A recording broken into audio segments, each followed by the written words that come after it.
Hi everyone, Kian here. Our Bible verse for today is all about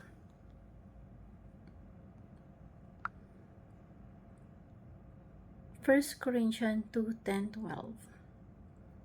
So yung teaching natin for today is God imparted Himself to us.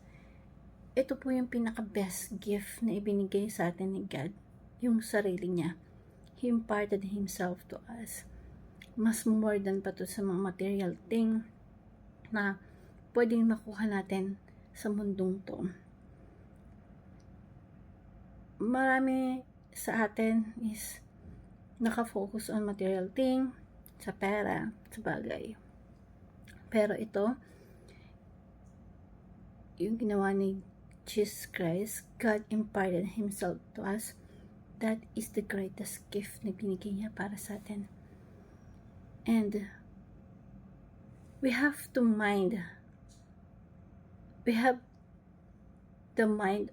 of Christ na i-aim natin sa buhay natin ngayon, na maging katulad natin yung mind kung ano meron si Christ, na maging ganun din yung mind natin.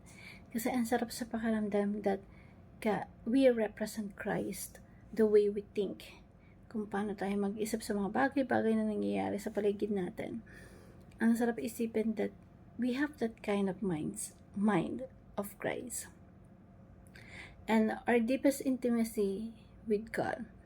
So, ito yung napaka-importante sa buhay natin na kailangan ma-develop natin, na meron tayo, na wala nang iba pa, na akala natin na kapag meron tayong someone behind us, yun yung the best pero hindi. Walang taong makakatumbas ng deepest intimacy natin with God. Kung mahalaga sa'yo yung asawa mo, yung anak mo, dapat mas mahalaga sa'yo si God. Mas mahalaga yung intimacy natin kay God. So, in everyday life that we have the application, we have to understand the Bible through the illuminations of the Spirit. Kasi yung Spirit, yun yung inalaw, naging medium na ibinigay ni Christ, ng God sa atin para magkaroon ng deepest connection with them, na mag-guide sa atin kung ano yung mga bagay-bagay na gagawin natin. And talk with God about your innermost thought.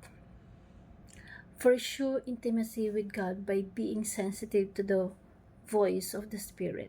When we have deepest relationship, we are aware that there is a Spirit talked with us.